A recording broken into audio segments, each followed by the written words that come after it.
fellow barbarians. It is I, Alan Odinson, and this is the Barbarian Lounge podcast.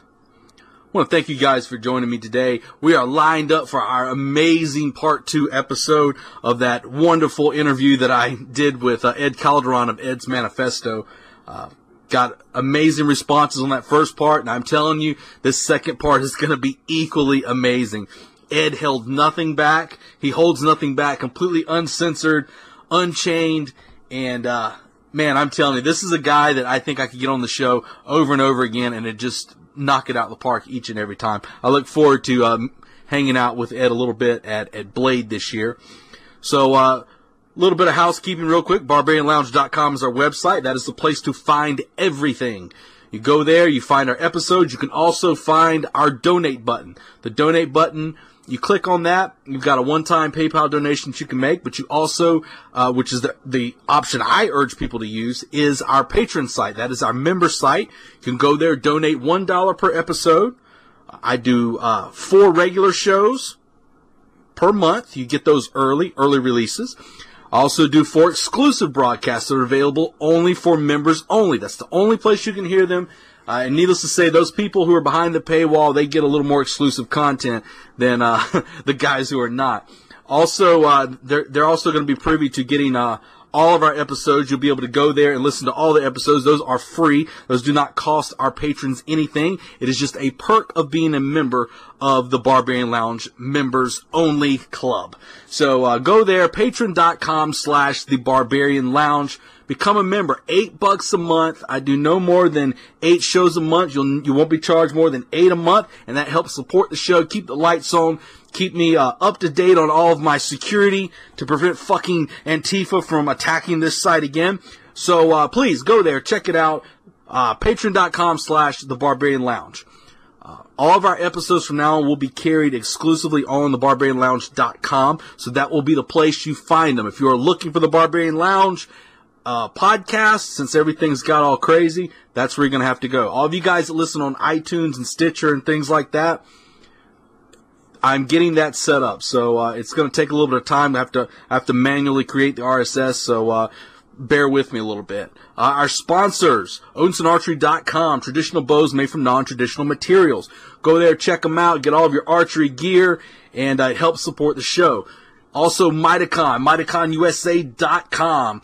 Check them out. My boy Ben will hook you up. So as you guys can tell, I zoom through all that stuff that usually takes me a lot of time because I do not want to wait any longer to unleash the interview here with Mr. Ed Calderon. So please enjoy this part 2 with Ed of Ed's Manifesto, and I'll see you on the other side. Beast itself. You know, when you were talking about like the knife arts, I guess I could. I'll ask you this one too. When it comes to like knife styles and things you've seen, what would you say overall in a lot of the different knife arts that are out there? You don't have to name any specific, unless you want to. I don't care. But any knife arts out there, what are some of the failures and fuck ups that you see in some of the methodology that they teach?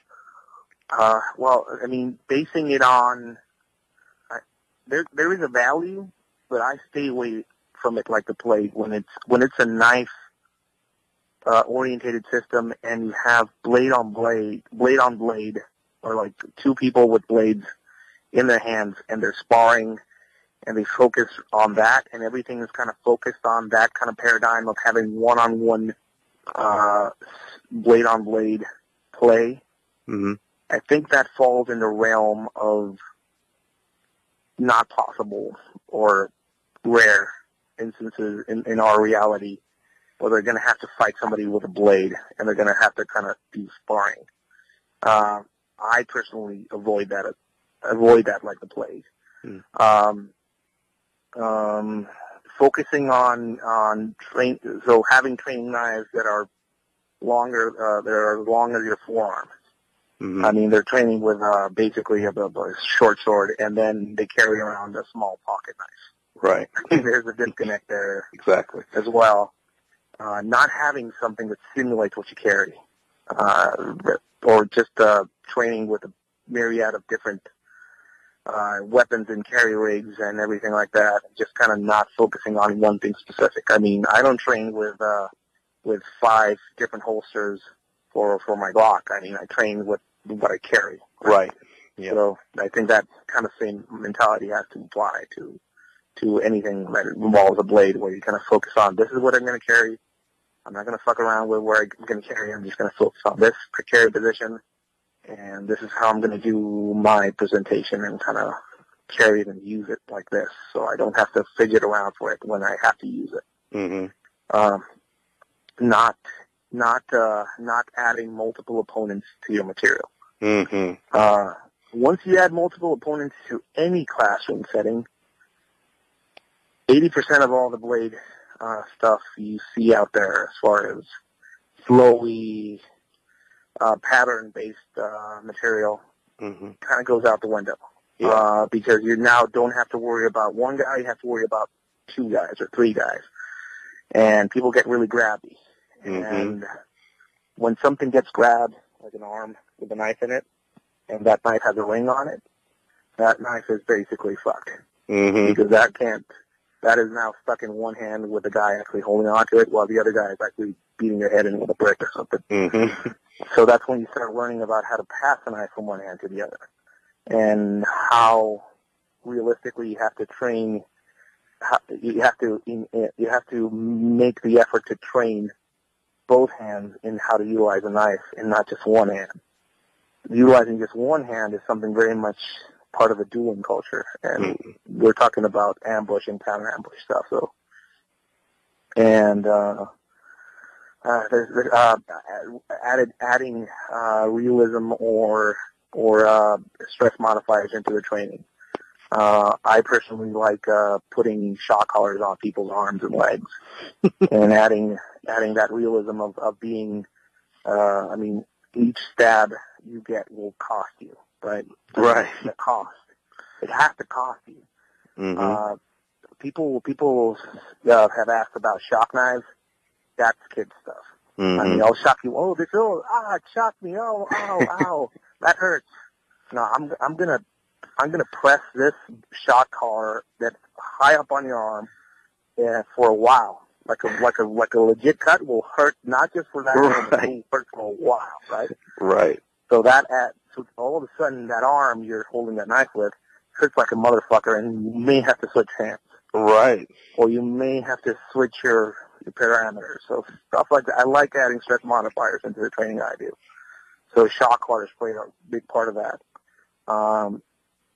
I never have people come in with any sort of uniform or like if I see some people come into the class and they're like taking off their shoes and shit like that. Yeah. I'm like, no, put everything on, all right? Yeah. Being environmental with the training. So I really like utilizing a lot of confined spaces with the training I do. Mm-hmm. Playing around inside of cars, against the walls, on the ground, adding environmental weapons into it, chairs, bricks, rocks, sticks, hostage taking, which is something, I mean, that's a little better way of naming it. Yeah. How to grab onto somebody and use them as a shield. Hey, that could get you out of a multiple opponent situation, or at least get you out the door. I don't even have to show them that. They most times students just come up with that solution by themselves, which is, again, that's beautiful. That's a beautiful day when people come up with the solution by themselves. Mm-hmm. I mean, you don't see that sometimes in some of the blade material. And anything, I mean, all respect where respect is due. It's just not, personally, it's my opinion. It's not the opinion of anybody that's related to me or associated with me. But anything that sells itself off as non-lethal blade combat is I don't know. I mean, if somebody could show me non-lethal gun combat, I mean, sign me up. I want to learn that shit. Yeah. I don't believe. It's like the Easter Bunny. I just don't believe in non-lethal blade combat. Right. Yeah. I don't Once even. the knife is out. Yeah. Once the knife is out, you're not, and there's a lot of people there, or there's one guy there, and if you're gonna go into, you're gonna do involuntary operation at that moment. I mean, that is. Yeah. He's not going to stand still. Anything that I've seen as far as case study or students coming in and sharing some of their experiences that involves anatomical targeting of the arms or the legs that maim somebody and incapacitate them are always luck and not actually aimed material. I mean, it's something that just happened in a fray.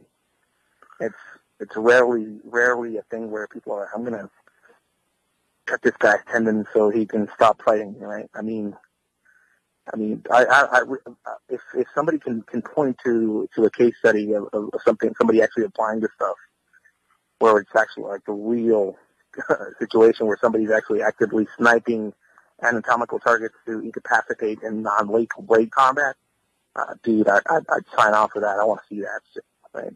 Yeah, you know, it's not something that.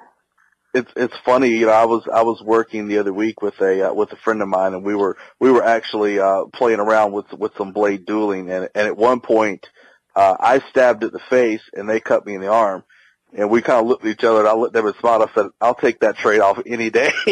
You know, it's like, I'll take that arm stab for a gouge to your eye any day.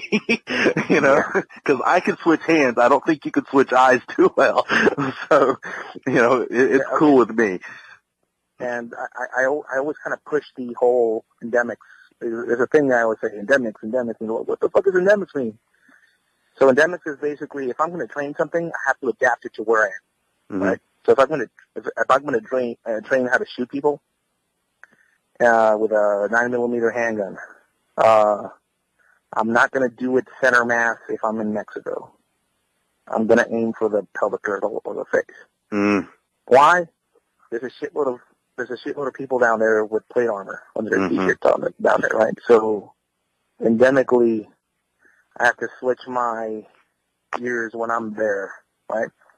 If I'm going to teach somebody blade combat or how to stab somebody or slash somebody's arms in Chicago in the dead of winter, the targeting on the arms is not going to be such a big thing.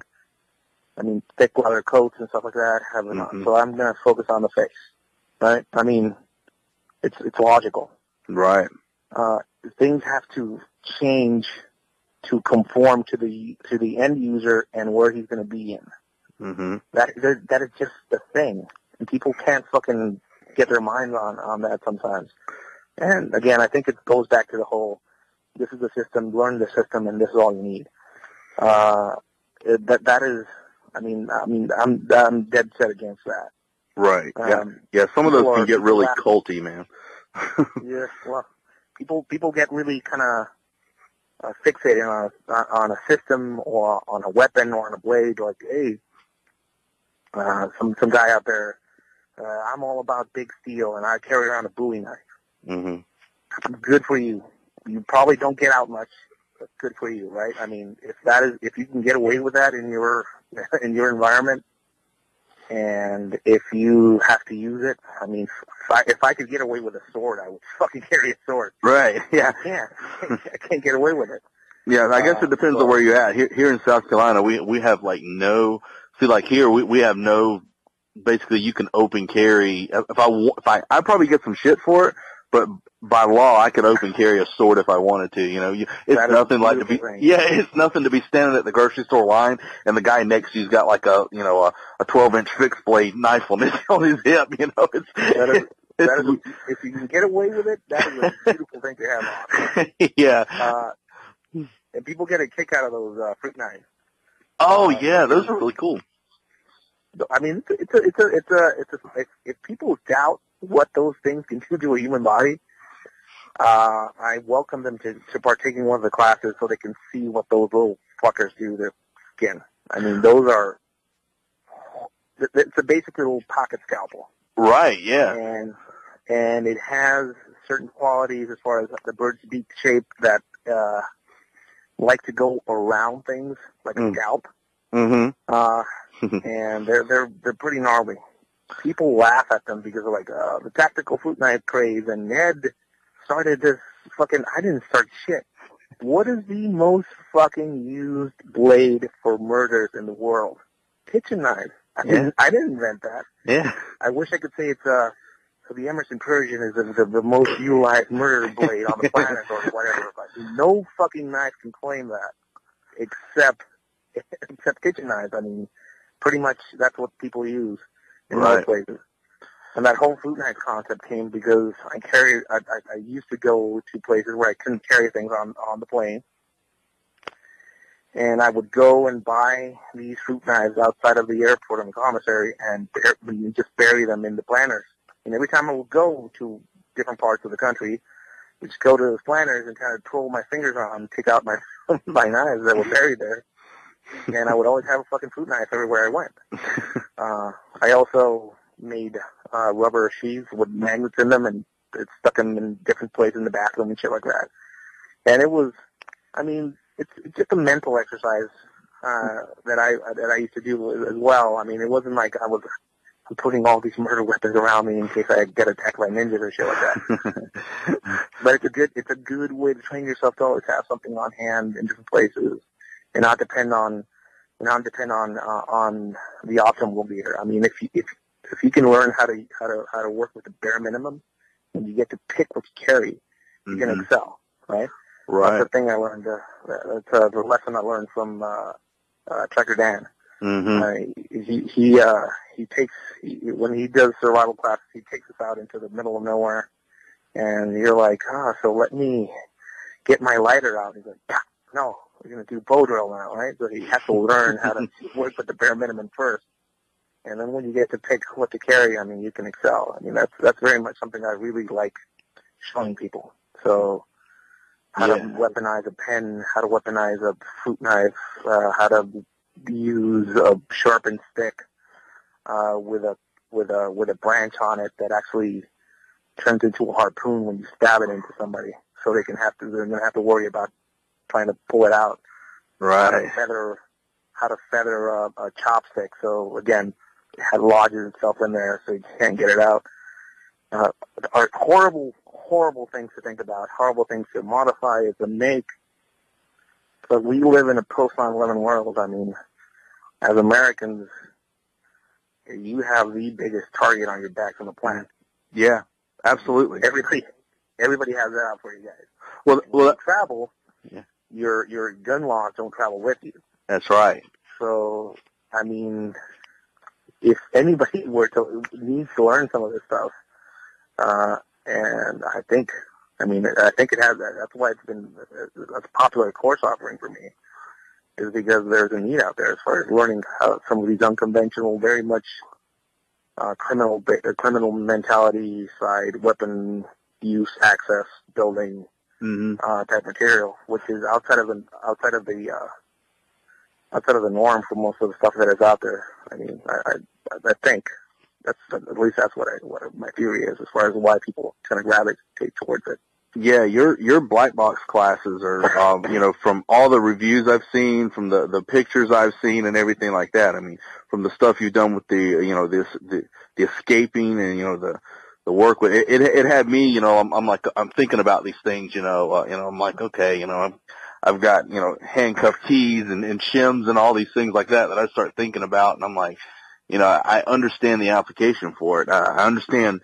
Listening to you talk about the culture down in Mexico. I mean, you can clearly see where these things can be used. And like you were talking about earlier with the stuff with the body armor and all that. Even here in the U.S., I mean, there's instances where a lot of terrorist attacks, and it's nothing for people to get body armor now. And these things, while people may see it and say, "Oh man, this could be used anti-police or whatever," shit, it may be something you need in a movie theater one day. I mean, it could go just like that very easily.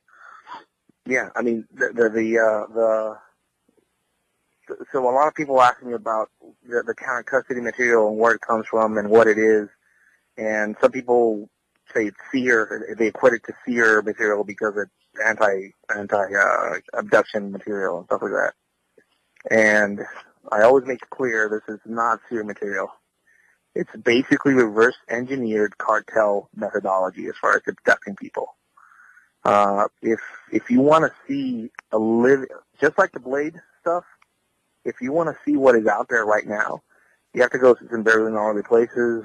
Like South Africa has an incredible fucking blade culture that is very much alive. Like the Piper stuff that I also have included into my repertoire of stuff that I do. Amazing stuff. Just weird stuff, and if you don't know what it is, you don't recognize it. You think you're just dancing around, but it's gnarly, wicked, horrible shit. Anyways, the material I show people, and one example of the stuff that kind of gets people's attention, because I've had SEER alumni and instructors go through some of this training with me, and it doesn't come from that place. It comes from a very different place. First off, it's not a military-based methodology or way of training. I train my guys in this stuff because I had to look around for this material and then had to reverse engineer how cartels were actually snatching people from off the street and what they were kind of looking for, and then studying cases of people that actually got out of custody and what they used and how long-term holding sites look like, how surveillance on the cartel side looks like, how they operate. I had to figure all these things out first, and then kind of formulate a training program around that, right? So the black box, as we know it now, or kind of students know it now, the kind of custody material comes from me formulating ways to train my guys down there. And it's very much criminal methodology reverse engineered, basically. I've had a few weird looks in classes where the subject of anal escape tubes come into play, right? And it's realistically, when I had to learn about that stuff, and it's something I have experience with, I freely and openly admit, which is kind of horrible, how to hide shit in your ass, right? Because of the situation. And how that plays into what part of a reality for somebody that would be. Now, if I put some of the more advanced training I do, you do full-on abduction scenarios, and you get stripped and you get placed into multiple forms of bondage, and you get placed in holding cells and moved around, and mock interrogations happen. And one thing you quickly learn is all your escape tools hidden on your clothing. See people have hidden things on their hat and shit like that, on their shoes. All that shit gets taken. Yeah, your paracord bracelet's gone. Yeah, paracord, tactical ninja paracord bracelet, your hat with a American flag patch and all the tools behind that flag patch. I'm sorry to whoever came up with that thing, but that is just not, all that stuff gets taken. And the abductors I use, or some of the people that are actually doing the scenario exercise that are on the abductor side, are people with no training. I don't tell them what to do. It just comes naturally. It's just logical, right? If you're going to take somebody, you're going to strip them off everything you don't want, and you don't want them to have anything on themselves. And that's what you see out there, right? Bondage elements that get placed on them, zip tying their fingers, you putting the victim's socks over their hands and then the handcuffs on so they can't manipulate anything with their fingers. Utilizing plastic wrapping to wrap the whole victim up, which is something that got a few fucking eyes, a few weird looks at some of the classes. Cutting zip ties at an angle inside of the wrist, so when you zip them on, they actually stab into the wrist. And if you want to try some of those, ripping the zip ties open, you basically can rip open your wrist and you're going to bleed out. Stuff like that is living methodology. When I say living methodology, it's stuff that is out there right now, right? Right. And when I show this in a class, they're like, I've never seen this in any book or SEER manual. Where did you get this? And that's what I faced out there, right? Yeah. That's what I found out there. This is now right across the border, and in some places in the U.S. as well, because all these guys are having kids in the U.S. or marry into the U.S. and now they're working up here, and it's very much the same way. Mm-hmm. And if some of your listeners doubt this, they can look up a gang called Los Palillos that actually operated in San Diego, and they were basically utilizing all the same methodologies that they do down in Mexico. Wow. They dressed themselves up as fake federal agents. They did mock warrants and to search houses, and they abducted people like that. Wow. Man, yeah, I mean, you know, and that's the thing is if people really want to understand, you know, and you're kind of like a lot of guys out there think they're teaching the Jedi art. You're the Jedi art. You're the fucking Sith master out there, you know, kind of showing everybody the dark side of things. You know, and I love that because, I mean, you have to go to the people who are experienced in these things. There's so much fucking theory out there of people who don't have any practical experience in things. You know, I remember I can give you an example for myself. I don't have any experience in you know, working with cuffs or anything like that. And I started playing around. Matter of fact, it was because some of your stuff I saw you post, and I started playing around with shims, you know. And I remember I was talking to my friend. My friend actually works at a federal prison, and I was like, that damn double lock on there. You know, I run into trouble with that. And he's like, double lock? He's like, why don't you do it like the guys do at the prison to break it? And I was like, what are you talking about? He's like, just slam it against the wall. He's like, and it'll pop right over it. I'm like, or it'll disengage the lock. And I'm like, really? He's like, yeah. And I'm damn sure it would every time. You know, slam it. And it hurts your wrist like hell. But I mean, still, it's like, yeah. I did it, and I was like, holy shit. I mean, I'm out of these in no time. Yeah. Yeah, and context. I mean, because that is. I mean, you could do that, of course. If you have enough time and nobody's watching you and nobody's going to come into that room and kick your ass, right? And you can slam those fuckers all you want.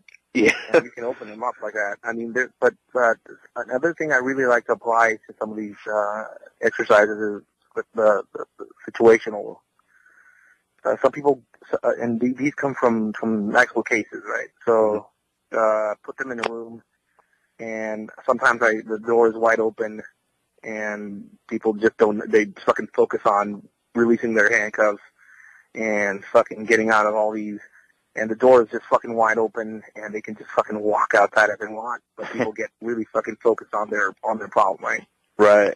So situational awareness that comes into play. Sometimes they'll leave a fucking rifle against the wall, and all these guys are just squirming around trying to get free, and they all miss the rifle in the corner of the room. Questions like who your captors, what type of shoes do they have on? What do shoes mean, or what they can tell you about them? Who's in charge? Who's the guy that's going to get left to watch you? Is that guy in charge? Is that a shit job? You start trying to look for the weak links in the group that is actually working against you. Interrogations or questioning and physical abuse or torture. Not waterboarding. People are always like, "Are you going to waterboard us?" Trust me, waterboarding is way down on the list of things that I'm afraid people would do to me if I were in a custody situation.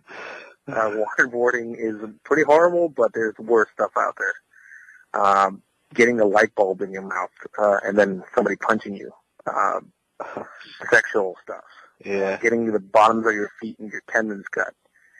People injecting water under your skin and to create those fucking balloons, and just so you're feeling it on your face, and they're filling the bottom of your skin with water as they're questioning you and hurting you. Electrical. We have the Mexican waterboarding involves mineral water up your nose, not actual water. Mutilation. Just mutilation. Just being able to rip somebody's toenails off with pliers, or to cut somebody's arm off, and use tourniquets to kind of prolong the whole thing. All that stuff is. People look at fear and look, oh my God, oh God, they're gonna waterboard us. that is, I mean, I can't cut somebody's arm off in a class. Right. But I just show them what is out there as far as what people are actually being subjected to. And 4 years back, I actually started getting into studying Middle Eastern methodologies and case studies. So I'm working that into some of the classes now because I know it's a part of the needs up here. And I've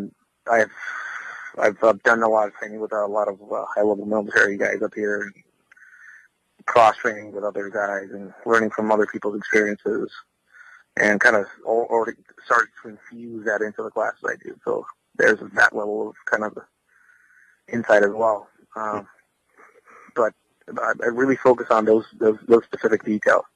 I mean, if you want to come to a class and you want to sit down and learn 50 ways to open handcuffs and do it all in a classroom setting, and everybody's going to kind of fucking around and smiling, and I mean, I know a lot of schools out there that will provide that for you. Mm-hmm. If you want to learn about the details and what goes on out there and how you can kind of apply some of those details to your own kind of preparation and how to exploit some of the weaknesses in these methodologies and learn from other people's mistakes, because a lot of this stuff is basically reverse engineered criminal methodology, so a lot of mistakes. When I wanted to learn about how to hide shit up my ass, I did not look for a SEER manual. Did not go into some CIA booklet. I actually went into learning about drug mules and how they did it. Right. Mm-hmm. That's basically how I learned about this stuff. And I got some fucking gold level material as far as that. And I remember sharing some of those notes with a friend of mine that does similar training, but for the military up here in the U.S. And he was like blown away by the level of detail I was adding into it. He was like, "What the fuck did you get this?" Drug mules, man. Drug mules know their shit. Yeah, I mean, there's a whole system out there that, I mean, it's a whole world that people really do not even know exists. And, you know, it's kind of like you're kind of there, you're shining a little bit of light on it and kind of exposing people to this whole different world, man. And it's pretty amazing. I know one of the things you've been talking about, too, a little bit is about some of the work with, some of the occultic material that some of these groups like that use, down there. And, you know, and I think it's pretty interesting because I've always found like the occult stuff to be pretty interesting. And it's not so much as, I think one of the things that confuses people, they think that it's all about, you know, casting some kind of spell and, you know, a demon's going to come out of the ground and grab them and drag them away, you know. But a lot of it has to do with, trying to convince the other person that you actually believe what it is that you're trying to put on them. You know, it's kind of difficult for a lot of people to understand. It's almost like you create the perception that something horrible is going to happen. And honestly, a lot of times if you give somebody enough time, they'll get exactly that. Yeah. I mean, there's definitely the best kind of description I ever heard about this stuff is black magic is basically a form of weaponized psychology. And right. That's a very true statement. The way I kind of, this is stuff that I've been studying on my own for more than 10 years. Mm-hmm. And I did it because I saw it as a part of the criminal culture down in Mexico. So I wanted to learn about it so I can kind of figure out what some of the protection necklaces some of these cartel guys had. We found Santa Muerte altars in some of the safe houses we used to raid, and there was like elements in there that we like. What does this mean? Does this mean this guy was involved in the money side, or in the protection side? Was this a hitman? Was this a guy that just was involved in the financials? So we kind of didn't have any resources down there to study this stuff. So what I did was I approached some members of the one of the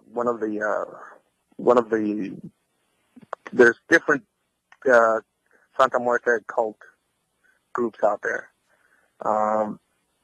Traditionally, the ones in Mexico City are the more old school ones, or the ones that have more of a history. So I approached one of these groups, and I was told that I needed to be sponsored to be initiated into this group, and that they would get back to me, right? And I never heard anything from them again until like a year later. They said they finally they do their homework on you. Because one thing people think or assume about Santa Muerte is that only criminals are the ones that follow this cult. It's housewives, it's politicians, it's police, it's military, it's criminals, it's cartel, it's prostitutes, it's transsexual sex workers. It's everywhere. It's like any sort of high-risk occupation down in Mexico. You can see traces of Santa Muerte actually being in there. So being a politician is actually a very high-risk occupation in Mexico. Wow. So the way they operate, specifically the group I initiated myself into, and again, people, are you a believer? I don't believe in any of it, but I know it has power over people. Sure. And I wanted to learn about it, and the only way you kind of learn about some of this stuff, because a lot of people are like, where can I read more about this? Nowhere. I've never seen anybody kind of talk openly about some of this stuff, or look at it from a very kind of, I want to learn this so I can show people kind of way, because they operate in a very much like a Freemason kind of way. Right. Some of the stuff they do, even the initiation process, which is pretty interesting. It's a pretty long story, but we can get into some of the details. And I want to save some of them for the little manual I'm gonna write. But it involves being buried alive overnight. Right? Mm. That's one of the parts of the initiation ritual. Wow, that's kind of Freemasonry, but a little more extreme. It's pretty weird. There's a ritualistic cutting of the left hand and stabbing of the left foot, which has a symbology all of its own, which I'll describe in that book that I'm working on. And when you kind of see all this stuff, I started studying some of the writings of Aleister Crowley, this 19th century occultist that was pretty much known as the most wickedest man on the planet. He's a pretty interesting guy. He actually spent a lot of time in Mexico during his life, and he definitely left some seeds as far as how he used to do things, and some of the ceremonial magic and stuff like that somehow got seeped into that Santa Muerte cult down there. So anyways, I learned all this stuff. I got initiated into it, and one thing I kind of learned specifically about that whole belief system is how they use symbology and hide their faith out in the open. So Santa Muerte is basically old school death worship. There's Aztec death worship way back in history. That it's interesting that that's actually the only kind of form of the Aztec religion that survived all these years. And the way it survived is that the practitioners hid their practices by putting Catholic symbolism in front of it, right? So the Virgin statue with the Santa Muerte statue behind it, or effigy of death behind it, or some of the symbolisms they use, like that left stabbed foot, or the bleeding left hand, or the severed hand, a skirt made of severed hands. They used to do this with chicken feet and stuff like that. In Catholic altars, all of these symbolisms hid the true meaning of what you were actually seeing. And not even some of the Catholic priests and stuff like that kind of missed all this stuff. They wouldn't know what they were looking at. They were like, they're just being native guys, and adding their own flavor to their faith. But it's a death cult, basically. Wow. Yeah. And so so I started seeing some of this symbology being used in very kind of hidden ways, and govern. I can't say the name of the guy, but I went to a governor's convention, and I saw one of the border governors from Mexico carrying around a black rosary with gold beads in between the black, right? Mm-hmm. And he had something. It was basically a Santa Muerte rosary. And if you know something about the symbolism of that necklace, he was worried about being killed. So, and the gold he was worried about his money. So he was worried about being killed, and he was worried about his money, right? So as soon as I met him, I knew those things about him. And when I went to shake his hand, I showed him my left hand. He showed me his left hand, and we were good friends after that, right? So there's definitely kind of this weird kind of network of people out there that are all involved in that. Some of them good people, some of them horrible people. The very nature of that cult is something that Aleister Crowley kind of probably injected into their belief system. That do what you will will be the whole of the law. Mm-hmm. Aleister Crowley used to say. So death cult is very much, do whatever you want, but just kind of venerate death and pay her respect and give her what you owe her, basically, right? This whole belief system around that. Now you see a lot of Santa Muerte stuff up here, and it has different faces. I actually went to the Santa Muerte Church in Los Angeles. It does not resemble anything that I kind of learned down there. It's a shit show circus. It's been Americanized. Oh yeah, it's a fashion statement. Yeah, they put Santeria in there and voodoo stuff. One thing you need to know is, as soon as you go to a Santa Muerte church and there's a man in charge of it, it's not legit. The only person that can put forth a Santa Muerte ceremony, or that can sponsor you or initiate you, has to be a woman that has born children, right? So it has to be a mother, and because she is the closest thing to the personification of death that we have. So women can bring life forth, and that is kind of the closest thing to the personification of death. So there's this whole weird symbology that they kind of equate to having a woman that has had children in ceremonies and stuff like that, which is pretty interesting. Wow. Anyways, yeah. When doing classes up here, I got a lot of questions about Mexican criminal practices and symbolism and stuff like that. And I've done a few classes with federal law enforcement on just showing them what I know, and I have a collection of pictures of stuff I found out there, and some of the symbolisms and tattoos and what some of these mean, and very specific to Mexican criminal material. And they were like, "Whoa, this looks nothing like the stuff they showed us." There's definitely a disconnect between some of the stuff that people show up here, because there's some pretty high level guys doing classes that relate to Mexican criminal symbolism and stuff like that.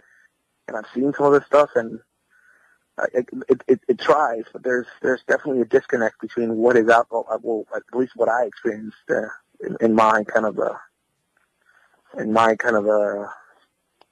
career, as far as what is out there, what things mean, what a black rosary means, what a red rosary means, what do 3 candles mean, what do 7 candles mean, what does a picture of somebody mean in one of these altars? Is it upside down? Is it head up? What does it mean? I mean, all this stuff has definite symbolism to it, and it's amazing it's amazing how much it tells you about somebody when you just first meet them and see something on them, and how you can basically read somebody with this stuff if you find somebody that is involved with it. Wow. Yeah, I mean, that's pretty amazing stuff. I mean, all the, cause yeah, I mean, you know, with the influx of Mexican culture that's moving into the U.S. right now, you know, especially with federal law enforcement and stuff, you know, what they're dealing with and everything. I mean, these are things that they need to know. I mean, they would be able to, by utilizing what you're talking about here, they would be able to basically get a read on who they're dealing with, before even, you know, speaking a word to them. I mean, just by what they see, what they can see this person is wearing, doing, you know, the colors they have, you know, you know, even the stuff with like you're talking about with the left hand. I mean, there's probably federal guys that's listening to that right now. It's like, holy shit, you know. I'll have to ask my friend who's deals with some of the federal, because he works at the federal prison. You know, I don't think he's doing stuff. He's going to be doing stuff with the marshals soon. And, you know, I'll have to ask him, like, you ever heard of any of this shit? Like, you need to hit Ed up, man. You need to get the book when it comes out. So like, I guess we'll start wrapping it up a little bit here. Let me ask you, I want to ask you one quick question here before we go, because I had somebody actually want me to ask you this question. Knife designs, say like folding blades and stuff like that, or even fixed blades. Do you have any recommendations on a design or, you know, opening mechanism, you know, all that shit? The perfect, and this is gonna, I mean, I don't make any money off it, but like the perfect fucking knife design, as far as just to hand it to somebody, no training, here you go, if you need to stab somebody, here you go, use this. A Hisatsu or a Heiho folder, I mean, the geometry on that thing is just, I mean, that's all you need realistically. I carry that. That is my carry blade, is a Hisatsu folder. I mean, you can get it out quick. It stabs effortlessly. I mean, it is a fine blade. It's, I mean, I made that recommendation down in Mexico City because specifically the Heiho folder, which is a smaller version of the Hisatsu, and an Obaki, a fixed blade. I made those recommendations. It's funny. This is no joke. When you see me at Blade Show, you'll probably see this too. I carry a Hisatsu and I carry an Obaki on me as well. everywhere I go. I mean, no joke. Those are the two blades that are always with me. So. Well, this is what I factor into the recommendation. Affordability. Mm-hmm. Because you might need to toss it. So those two fall into the affordability factor, even for Mexico. So people can afford those down there. Size, concealability in the hand. Both of those have the size optimal for all the weird bourbon-orientated sleight of hand stuff I kind of show people. So they're stab-specific. Mm-hmm. They have a good edge on them. Yeah. And, I mean, the Hisatsu is assisted opening. Some people are against those assisted opening mechanisms. I mean, I've never had any problem with those, and I've stabbed a few things that maybe it wasn't designed for. Pretty good blade. So as a recommendation for anybody off the street that has no training, I think those blades. And as far as my kind of personal preference, I have a thing for curved, pointy blades. Me too. Bird speak knives. And I did a knife design with Trek Dan, and I have two designs that I kind of collaborated with. One of them is the guadaña, which is basically a glorified cockfighting spur. It's very much kind of based on the Mexican criminal way to use a blade, which is very much kind of stab and drop down to rip open whatever needs to be ripped open. It's basically modified cockfighting spurs and fruit knives. Mm-hmm. And I did a design with him that I call the Elvia knife, which is my mother's name because that's where I got the inspiration from. I used to steal all of my mother's kitchen knives, and she would always carry around bird speed knife with her everywhere she went, which is funny because she was a very dangerous lady. So I designed something kind of curvy and pointy, and I really have to kind of be with somebody so you can show them what the use of that curve is. Basically, it's I utilize a lot of wrapping and entanglement positions and kind of stand-up grappling in the stuff I do. Mm-hmm. Having an inside curve on a blade like that and a point gives you a lot of opportunities to stab and drag, to stab and rip, to open, to scalp, to slash and poke, basically, to put your hand in a hole if you have to make it. Right. So it's very much kind of oriented around that mentality. And it's a good fruit knife. I mean, you can slice and dice fruit all day long with that thing. It's pretty good. Yeah, I think I got to look at the Gardania at Blade last year. I believe he had some of those with him last year.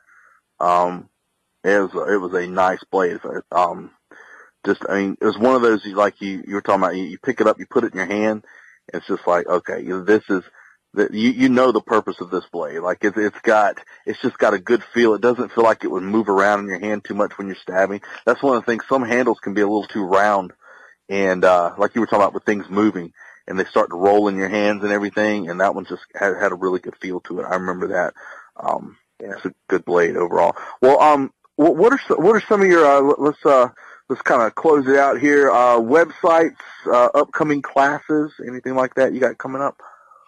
So I've got a working website now. It's edsmanifesto.com.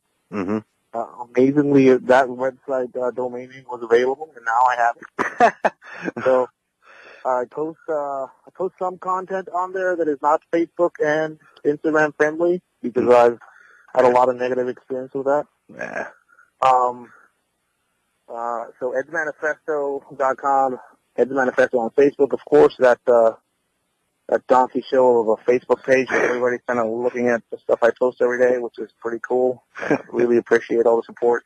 Yeah. I'm also on Instagram and Tumblr, and so I post almost daily on those sites. Most of the stuff I post up is content I share from people that I follow or that I'm interested in.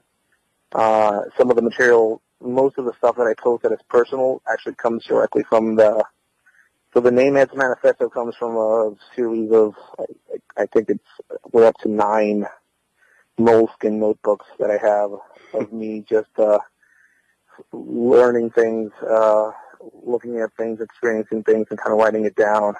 And all of those notes kind of go into the manifesto. They used to call it my terrorist manifesto, and that kind of got turned into as a manifesto. So that's where that name came from. So most of the material there is kind of the personal stuff, and I share it openly and freely, which kind of puts some people off. But I do it with the best intention. I mean, I want to cast the light on some of the stuff because it's unknown to some good people, and the bad people know it. So I just want to kind of expose some of the stuff. As far as classes,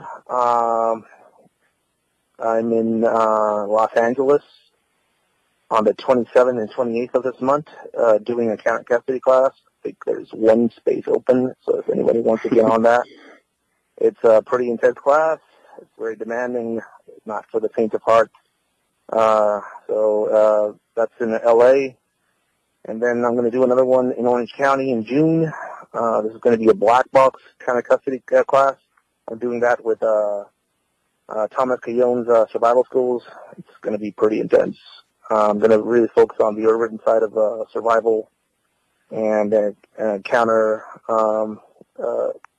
surveillance stuff in the black box material on that class. If you're interested in that stuff, join me.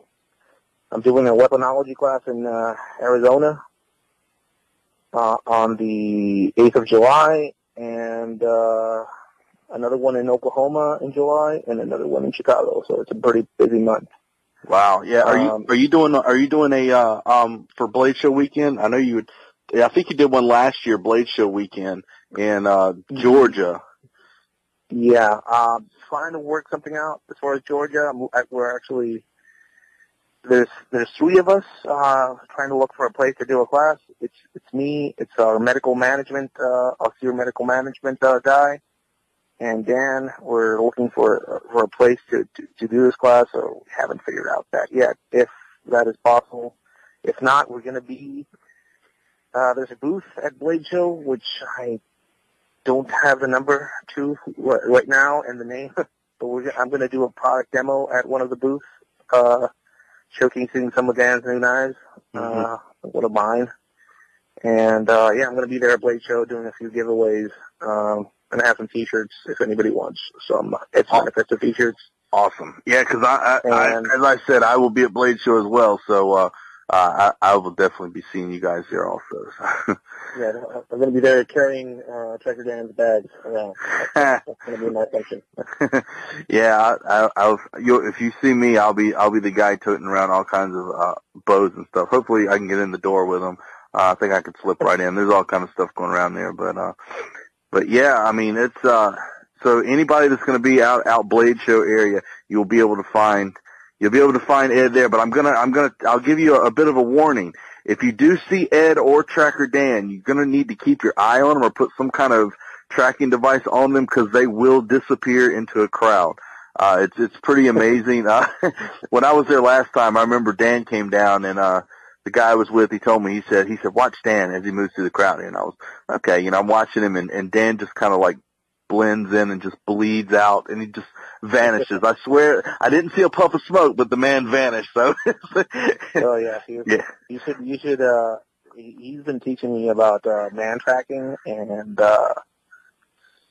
he is definitely a ninja on so many levels. It's pretty wild, kind of seeing him apply some of this stuff. Yeah, he's a very unassuming ninja too. You'd never guess. Yeah, and a lot of people laugh at me about, hey Dan, is Dan a SEAL? Yeah, he's a SEAL, but realistically, him being a SEAL is probably the most boring thing about him. I mean, his skill set comes from way before he was actually a SEAL, as far as the tracking and survival stuff. Right. And the guy is just a wealth of knowledge. One of the things I love about Dan is that, every time I see Dan, he's in flip-flops. And I'm like, people say you can't fight in flip-flops and everything. And I'm like, you know what? Oh. I see Tracker Dan in flip-flops all the time, and I wear flip-flops all the time too. So there's hope. There's hope out there. No, like one of my buddies says, hey, if you look at like samurai, those guys are wearing flip-flops. So Dan can lock a pistol and rifle class with flip-flops like nobody's business, man. I'm telling you, people don't understand that. I try and tell them, look, I can run a 100-yard dash in flip-flops just as fast as with tennis shoes. It's one of those things, man. So, all right. So yeah, remember, you'll be able to find, Ed and Dan and all of his buddies out there, gear, t-shirts, all kind of goodies at Blade Show coming up in Atlanta. He will be there. Check out his websites, Ed's Manifesto on Facebook. You can check him out there, all the classes. If you want to get some immersion, if you want to actually learn from a guy who's been in the shit, Ed is your man. So, Ed, thank you for joining me, man. Oh, thank you, man. Thank you for giving me. All right, we are back, man. Tell me, you guys thought I was joking. That part 2 was amazing. This entire interview with Ed was just absolutely astounding. I found myself taking notes throughout the whole thing, listening to it again and again, just trying to absorb all of that information. I mean, you heard some shit on this show that probably a lot of people haven't heard before. Even just the stuff about Santa Muerte was just absolutely unreal.